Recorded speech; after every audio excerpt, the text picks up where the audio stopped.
Are you okay? She asked. Oh, they're just fantastic!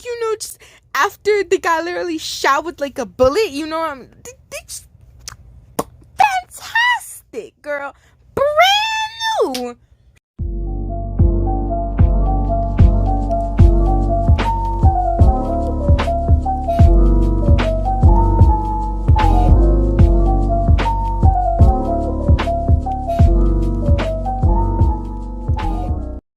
So hey everybody, today we is going to be reading Carnage's Prisoner. I'm sorry for not showing my face again. It's like really late and I didn't even I had time to do this video, but I decided to do it early out of random, so apologies. Anyways, chapter 22, Let Me Help You. Carnage laid beside YN on the bed, the Simonite form taking over to protectively hovered by her side. The intimidating monster that laid on the bed beside her like an alert predator that made her feel a lot safer. They were watching over her, which made her comfortable. Cletus had given her a long PJ shirt to wear to bed. It made her very much happy that she didn't have to go through this alone. Instead, she had him and Red to help her. She grabbed onto one of the swaying tendrils, pinning it to the bed. They let out a small huff and tried to pull it away like a cat whose tail had been grabbed. They swayed it quickly to try and shake her off. When she refused to let go, they narrowed their white eyes. YN was full of curiosity, watching their reaction. There was still so much she was curious about when it came to the Simonite form. They were not quite Cletus, but not quite Red. They were both a whole other new person with shared characteristics, including love for her.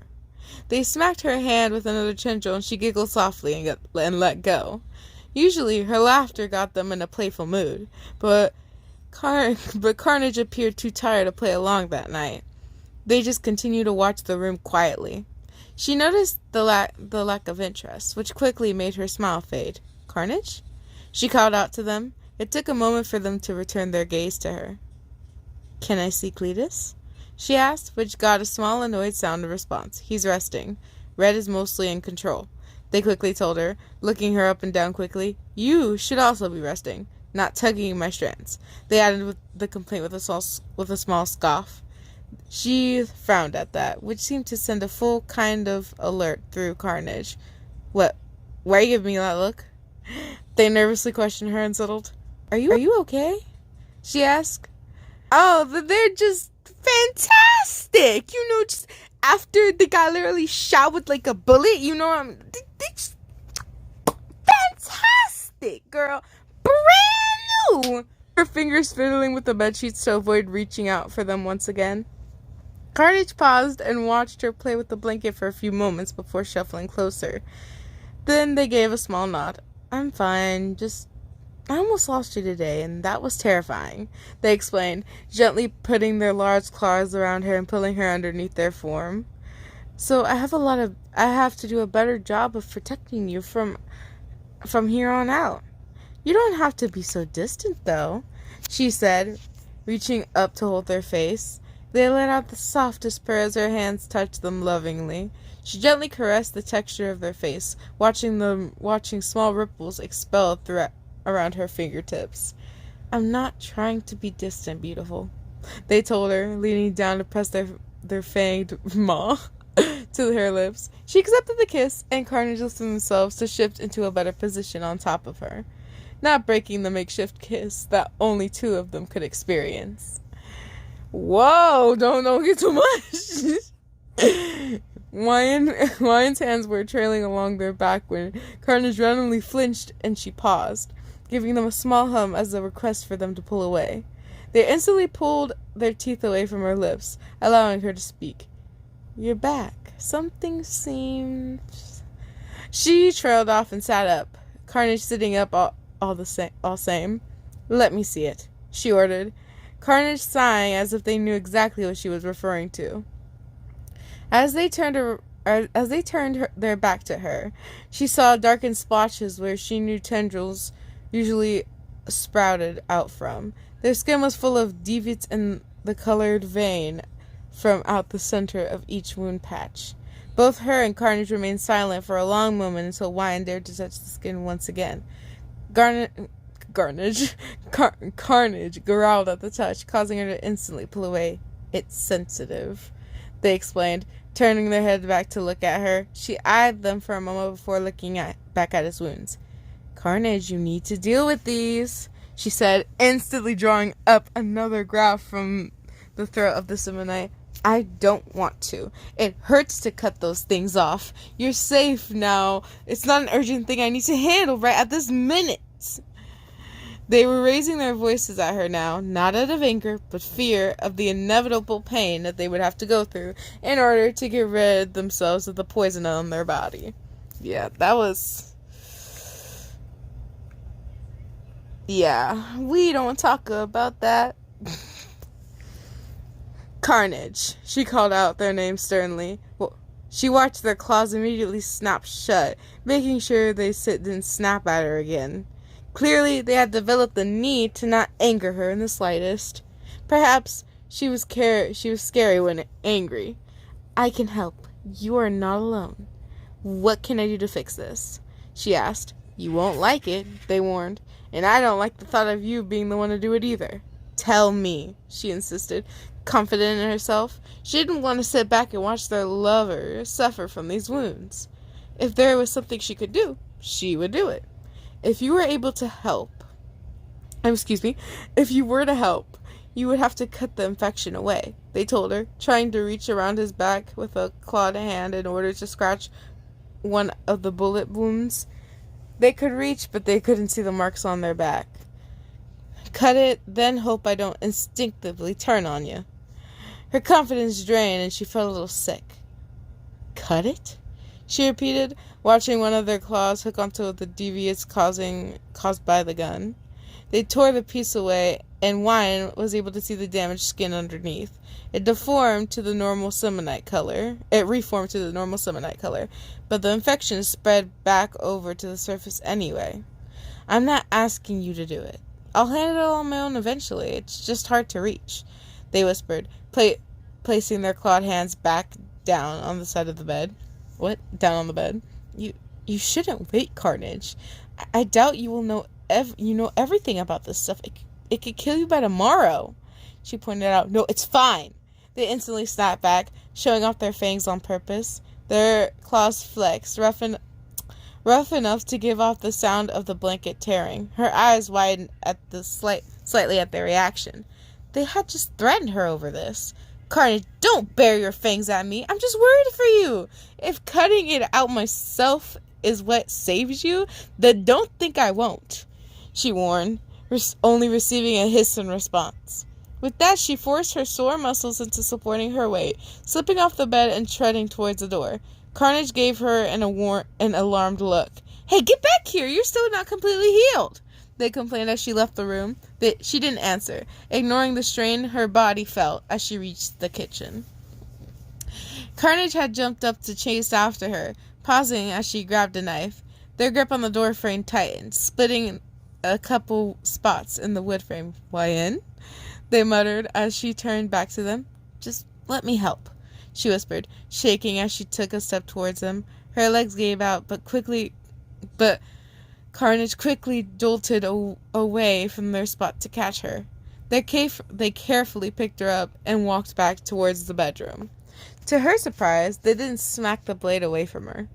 They gently placed her back on the bed, joining her side a moment later. Okay, they whispered, letting out a small sigh. You're right, it does need to be dealt with, and I can't reach them alone, they admitted, turning their back to her once again. So I'll just try to stay still and silent.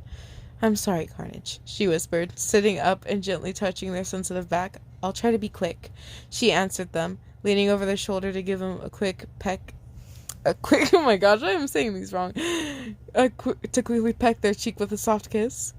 The skin stretches. You can pull it back to make it much easier for you to cut, they said in a hushed voice. She noticed their claws needling at the sheets anxiously. She pulled at the skin, managing to get a few inches away from where it usually lay tight against their form. They tensed, and she let out a small shaky breath before testing the strength of the skin against the knife. She found the wounded area was surprisingly easy to break through. Carnage flinched, a small hiss escaping through clenched teeth. She could pretty much feel their pain, wincing as she finished cutting through the first patch of skin. The dark... Now I realize how graphic this might be. It's okay, I didn't get to the blood yet. The dark, slow-moving liquid on her hand seemed to dissolve a few moments later, and she moved on. The convulsed... Yeah, there we go. Carnage convulsed with the next slice, a snarl escaping their throat. "I know I'm sorry," she whispered. Through she was clearly certain her words fell on deaf ears. They were paying more attention to the pain than her voice. She noticed how the first patch took a moment to heal over. It came back to its normal shade of red, and appeared to be smooth to the touch. She took that as a good sign and finished cutting away at the current patch of infected skin. It did the same as the other melted away into nothingness. Carnage was breathing heavily, soft growls occasionally escaping with the breaths. She continued anyway, just trying to get over with it. There was no reason to draw it out. She cut through as easily as the others, but this wound was much closer to Carnage's spine. Because of that, it appeared to be more painful. They let out a small screech, trying to remain silent, but failing in a flurry of red-hot pain traveling through them. She tried speaking softly, whispering as though she were speaking to a wounded dog, just trying to tell them that everything was okay. Though Carnage wasn't listening, just shaking and struggling to hold still as she cut up their back. Ugh, that sounds wrong. She was on the last piece now, but Carnage was a second away from losing their control. The very last moment she finished cutting, snapping the last piece of skin, Carnage whipped around and smacked the blade out of her hand. Their claws scraped across her skin just enough screech to leave red marks behind. She cowered away as they let out a furious screech. "Carnage?" she whispered fearfully, trying to call them back to reality. She knew this wasn't them, but the Seminites' animalistic instincts triggered by the pain. They weren't lashing out for any reason other than that. They stared down at her with those blank white eyes, which had become narrowed and with their unchecked rage. Their muscles were rippling against their skin, shifting back and forth like a feline ready to pounce. She sat up completely, raising her hands in surrender as she did so. "It's all right," she told them with a level voice. "It's over. I'm done." They seemed to immediately calm. Their breathing pattern returned to normal along with their eyes. They paused and looked over at her. "I'm sorry, I'm just an alien animal at heart," they pointed out. "It's all right, I know," she whispered, placing her hands back down on the bed and slowly moving closer. She pressed a kiss to their teeth, and they returned it with a purr before settling down by her side. They pulled her into a cuddle. "Thank you for helping me. I love you," they said, watching Waya softly yawn. The sight made them let out a small amused chuckle. When her yawn finished, she smiled and held them close. "I love you too," she told them in return. She looked back up at them and down. She looked them up and down quickly. "You'll be okay?" she asked, receiving a small nod. "Yes. Hopefully tomorrow we will both be back to normal," they muttered softly, one of their claws gently playing with her hair. She smiled brighter. "Good. I'll make sure to plan for a good time for tomorrow." The small smirk on her face sent a necessary feeling of great interest shooting through them. They shifted. "Good time? I hope that means what I think it means."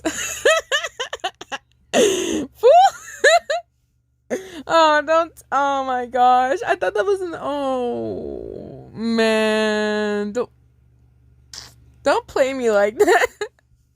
Don't play me like that. Anyway. Their pink tongue trailing over black fangs. Desire sparked up in their gut, soon becoming a red-hot flame. "Just be patient, Carnage," she told them, closing her eyes and allowing herself to grow heavy with sleep. Carnage lit it at that. left it at that, noticing how she started to fall asleep. Now they were excited for tomorrow.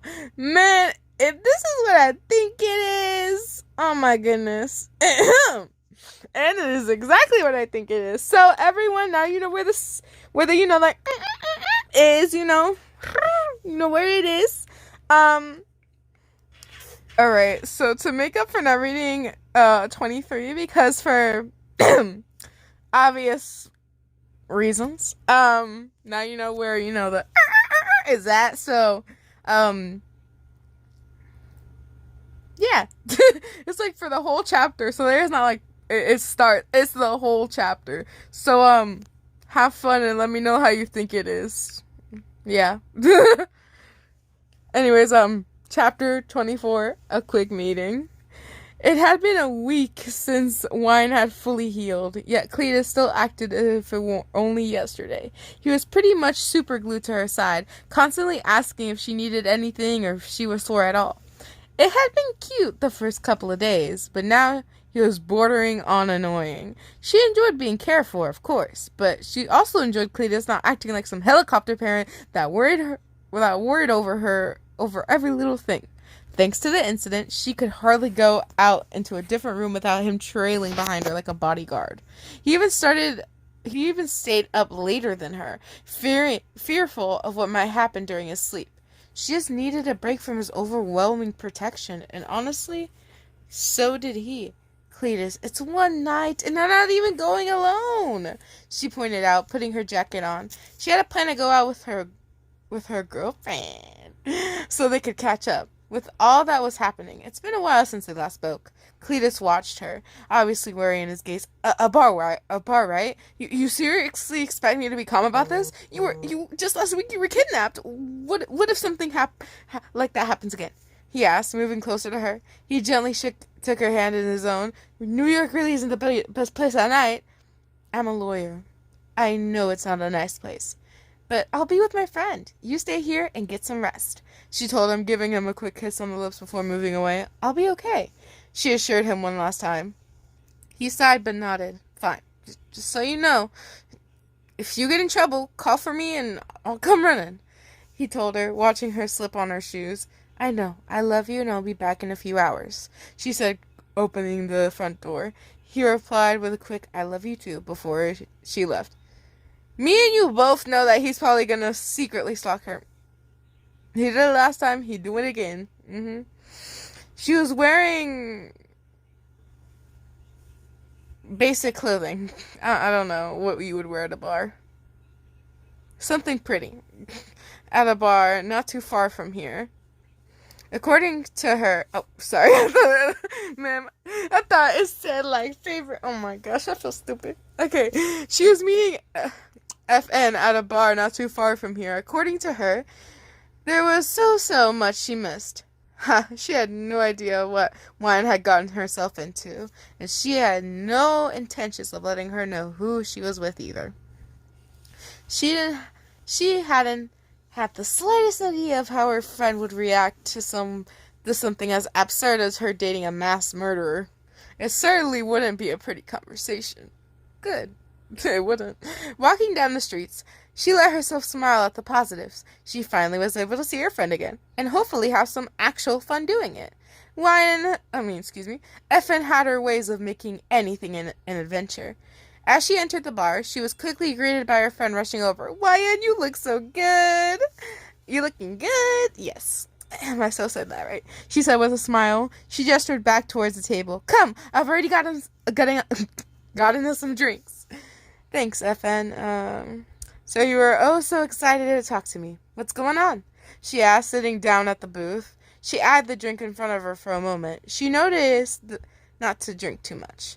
But a little buzz might feel good. Before that, you gotta tell me, where have you been?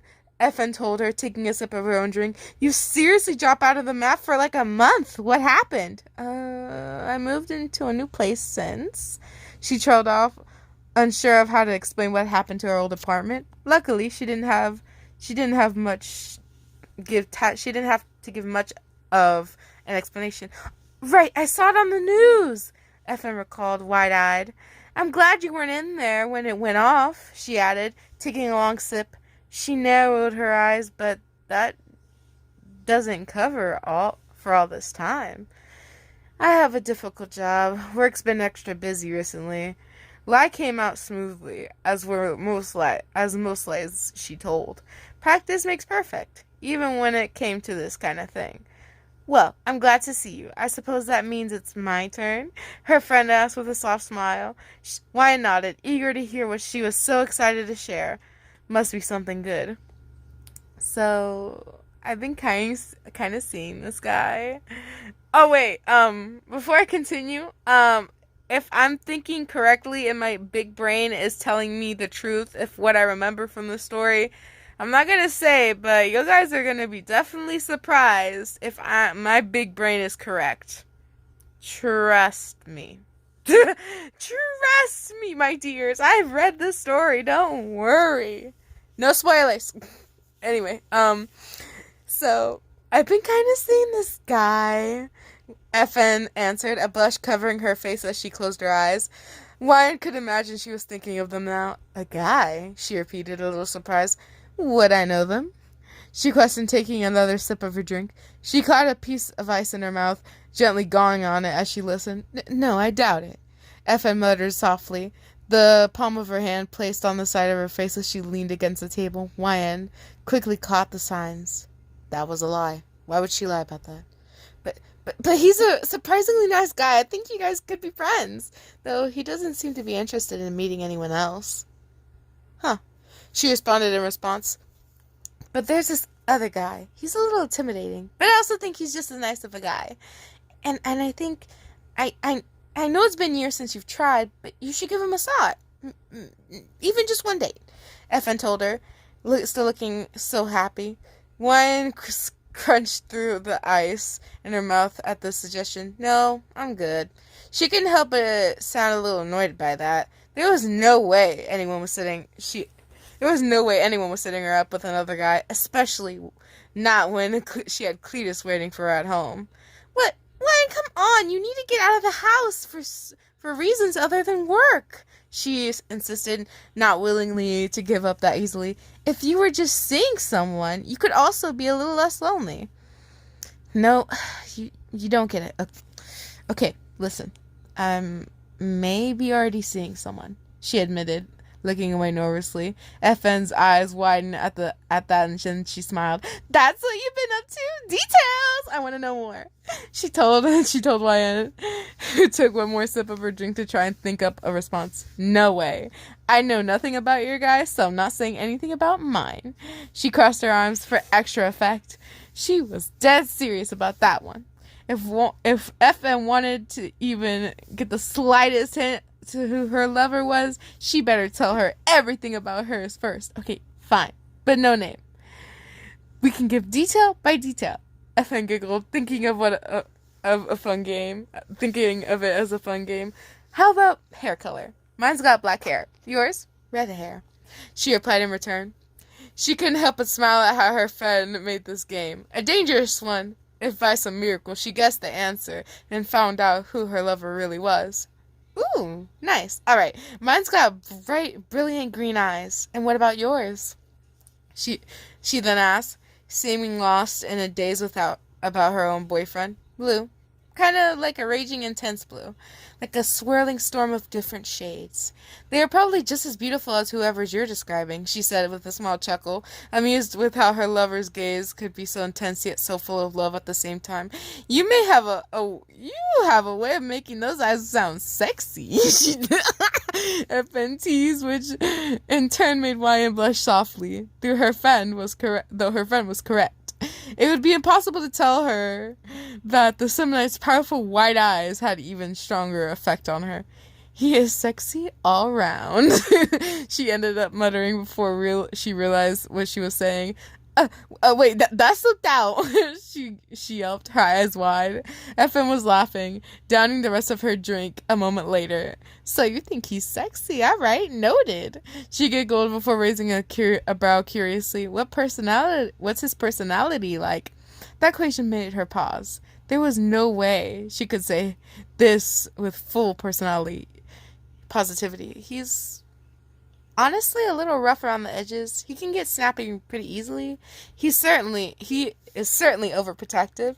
Usually pretty bad with others, but he's soft and careful with me.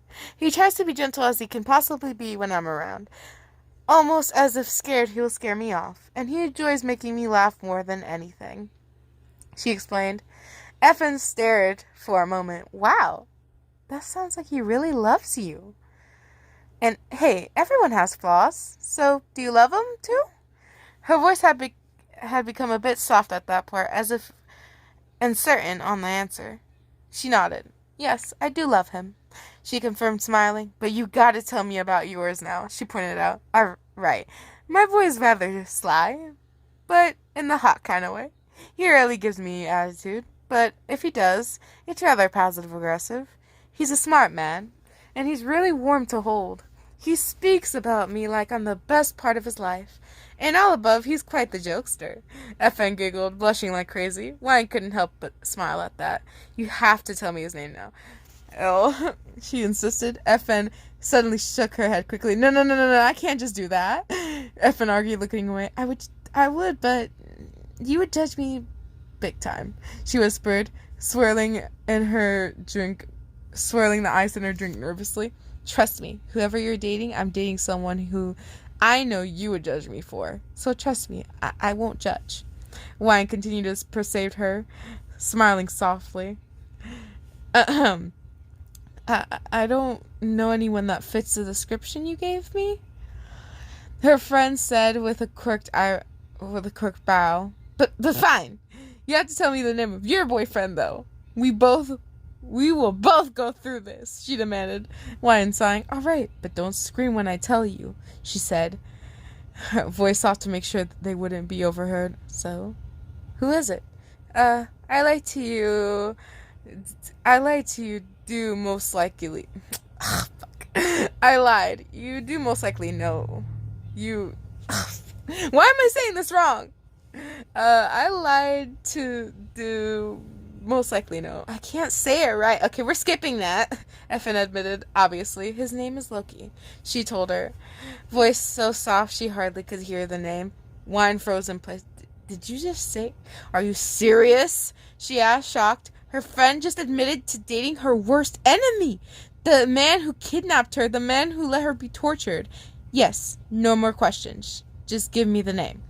FM responded, trying to wave it off. However, this update isn't something that would let go easily. No, you don't understand, FN. You don't know nothing about him. Whatever you think you know, it's all lies. If Wine insisted, having a hard time keeping her voice down low. However, the last thing they needed was everyone to be watching this conversation. It's you who doesn't know him.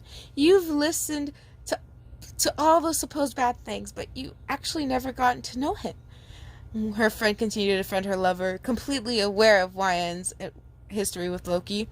I've been a lot closer to villains than you realize. I'm a lawyer. I'm supposed to find the good in people, but I doubt I could find any in him, not after all he's done. She spat out the words like they were poison.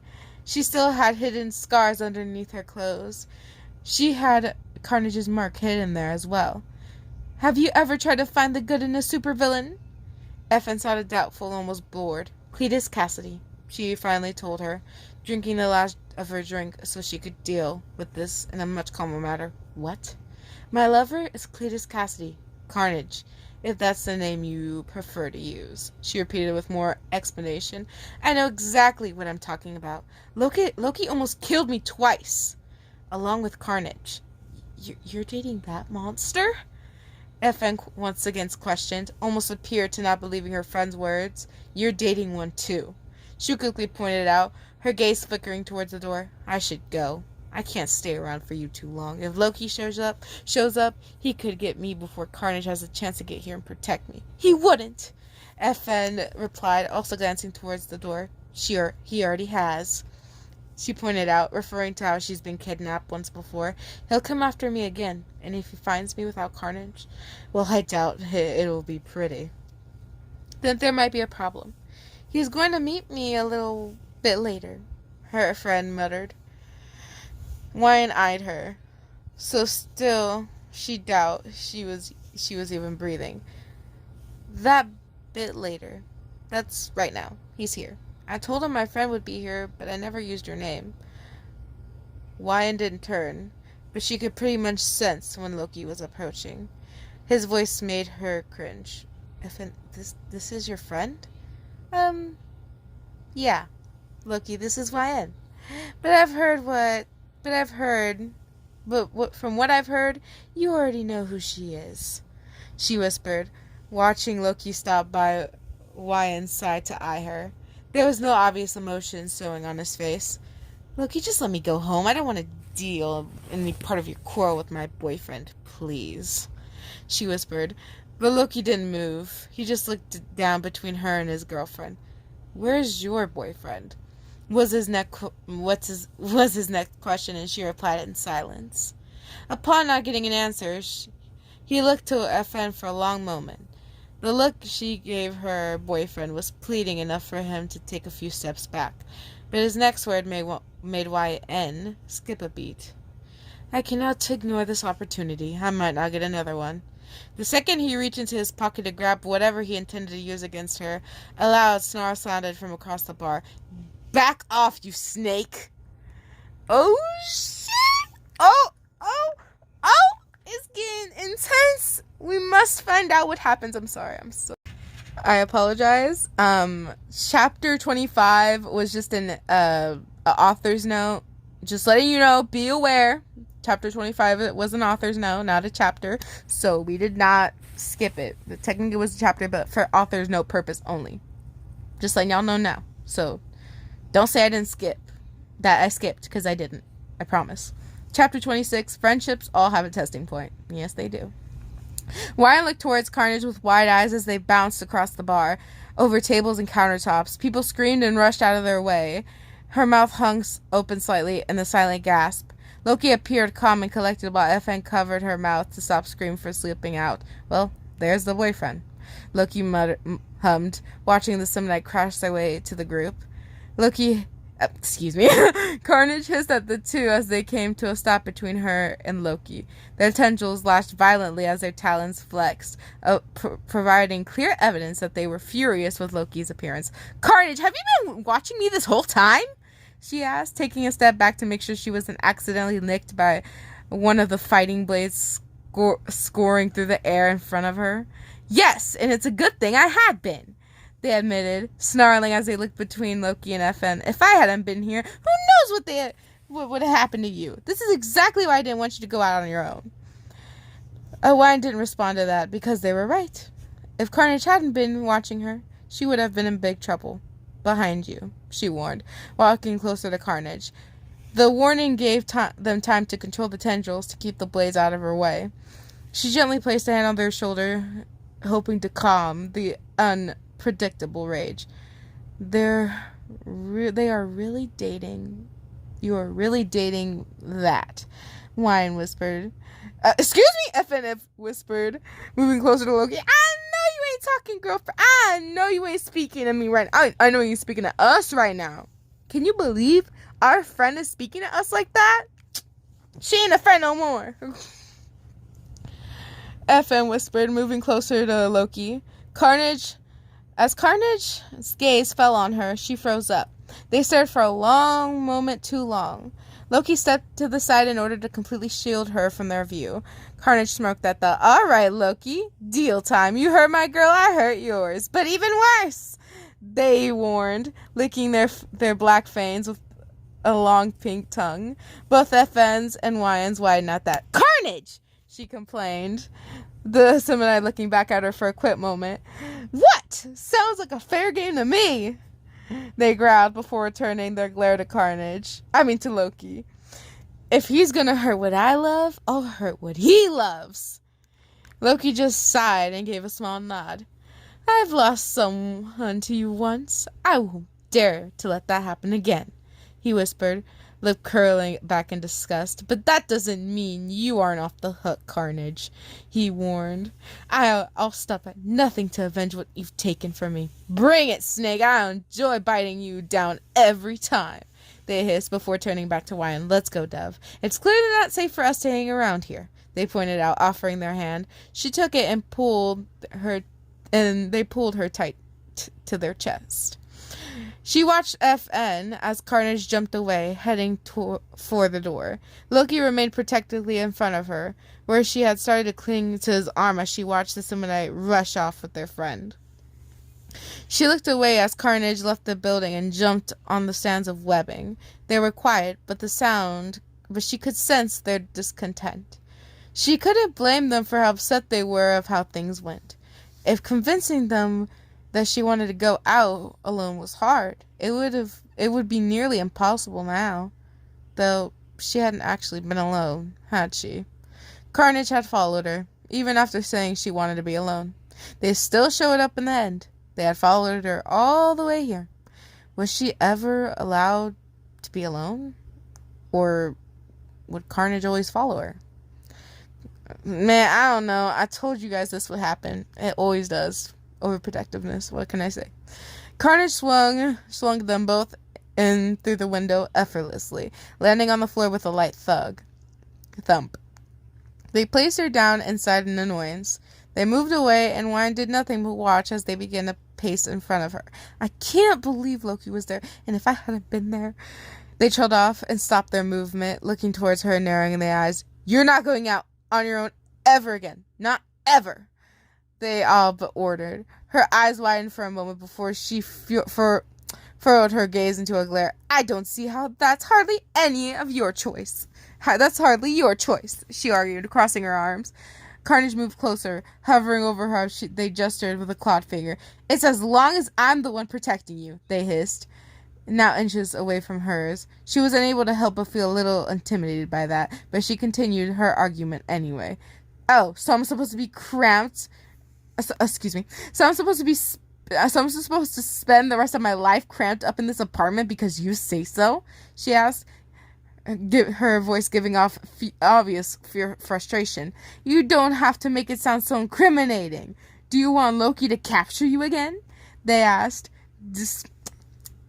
I don't even know how to say that word.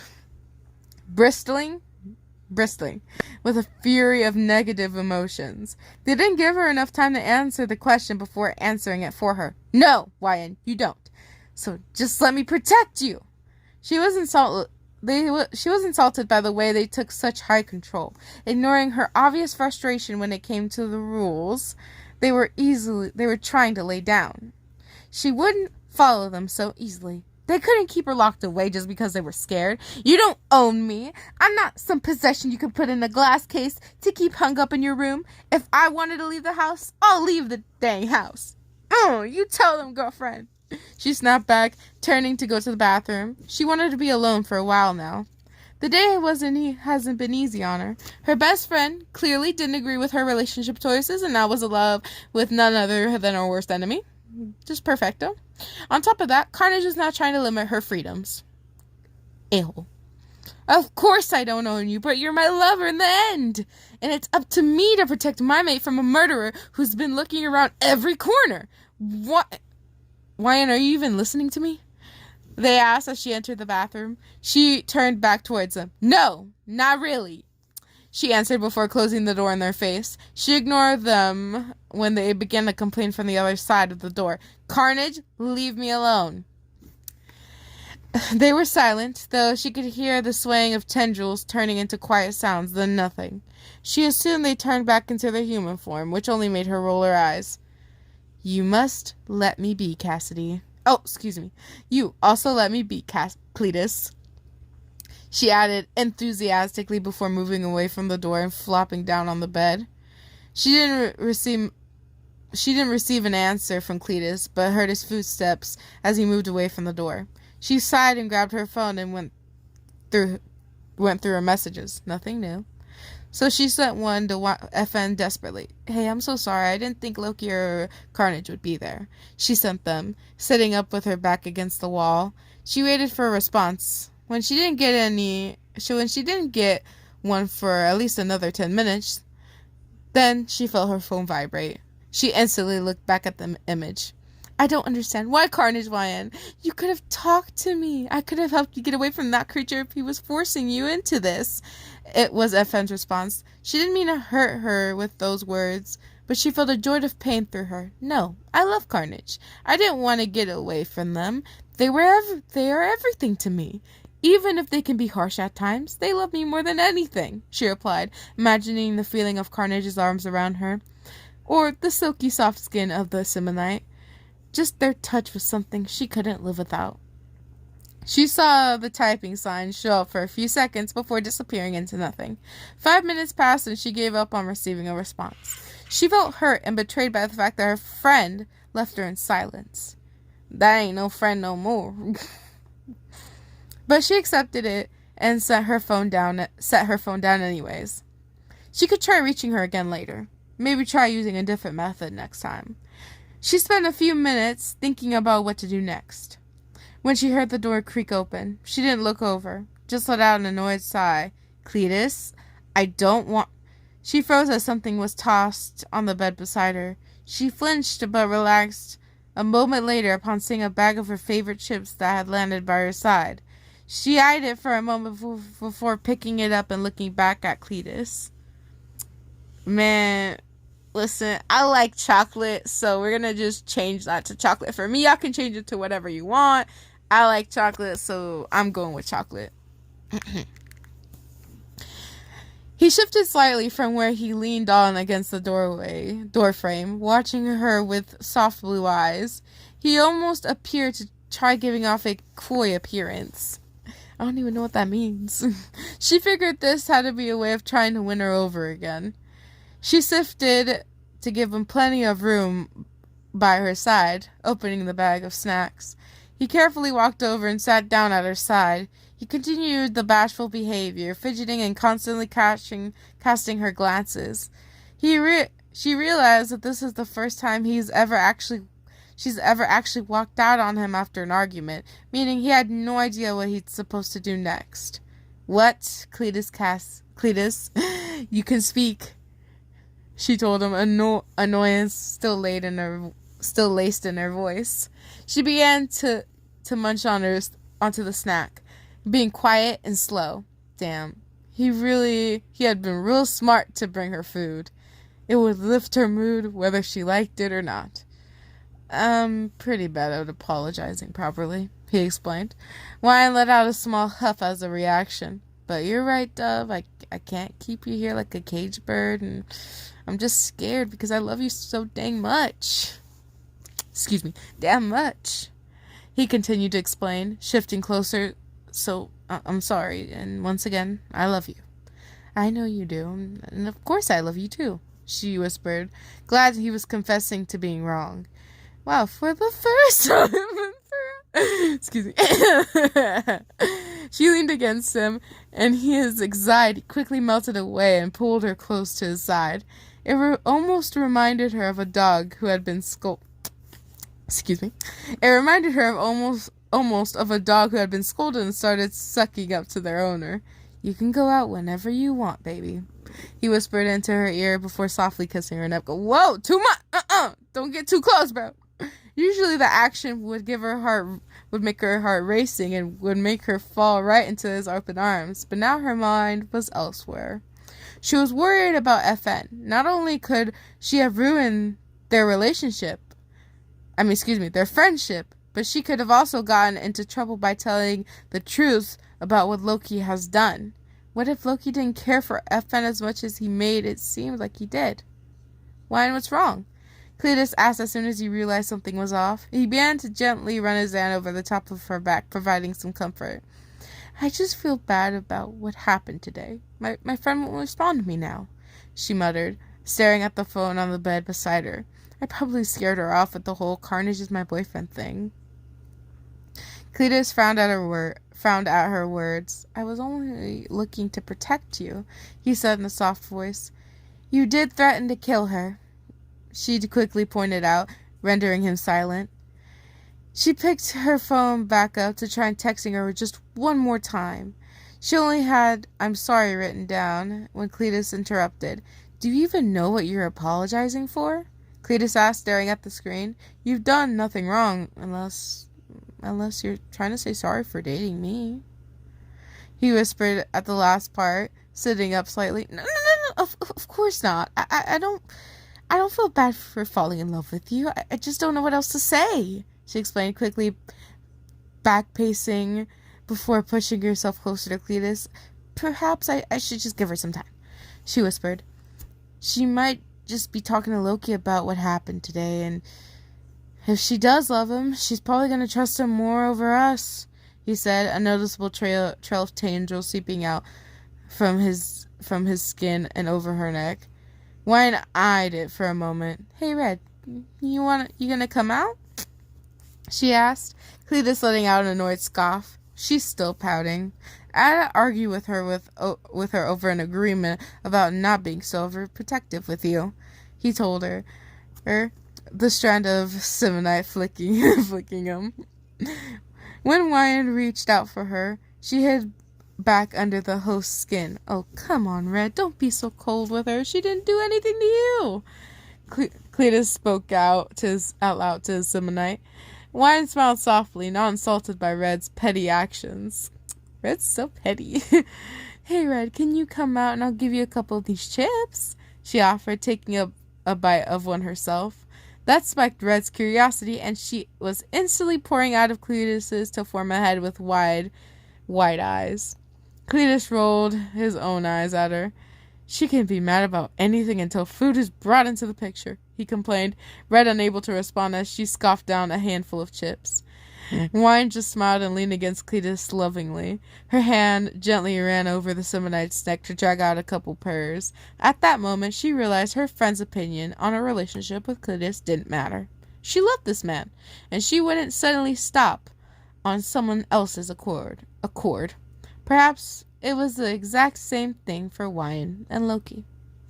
I mean, for Effin and Loki. Why do I keep messing that up? But oh, my lordy lord, I read way more than I expected to read. I'm not even gonna lie. I'm being fully honest. This is like probably the most I've read in a while.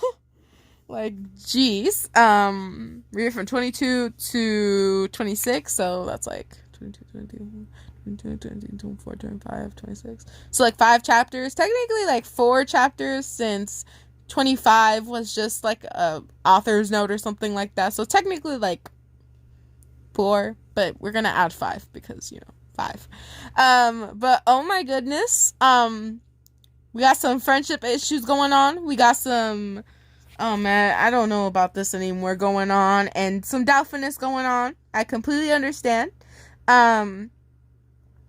We also got, like, I knew, like, see, I told you guys my big brain was telling y'all, like, y'all would hear something unexpected, and boom, my big brain told you guys what was gonna happen. See? Boom! I knew it was gonna happen. I honestly thought I was, like, at least 70% sure it was in this story. Thank goodness I was right. But honestly, I don't even know what to say. I'd be flabbergasted. I wouldn't exactly be happy with my friend whenever if I find out she was dating someone that literally kidnapped me and tortured me with a giant saber-toothed tiger or something like that, and then try to kill my boyfriend multiple times. I wouldn't be cool with that. Probably nobody would be cool with that in general. I would just be happy in general. Friend is a little bit, constricted, and so is we.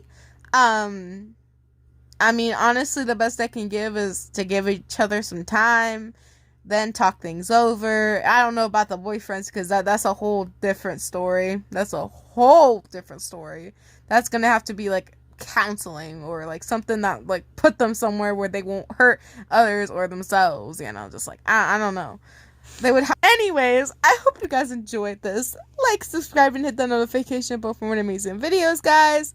To be honest, it was, I'm not gonna lie, it's kind of funny to, like, read some of these certain parts, but I I was a little upset for us, you know what I'm saying? And then as soon as like we had like I was like during the whole story just like thinking, why do we have to say sorry? What did we do? We ain't do crap. Like, excuse me? What do I have to say sorry for? Huh? So, and when your friend hasn't even said sorry at all, barely. So, I don't know what to say. Sadly, I have to get going, y'all. Tell me what you think is gonna happen next. Do you think that freaking FN and YN will, fix up? Or so for some unfortunate reason, it stopped recording. But basically, I was asking, what do you think will happen next? Will their friendship cease to an end or something like that? Let me know in the comments what you think. But anyways, I got to go. Bye and peace.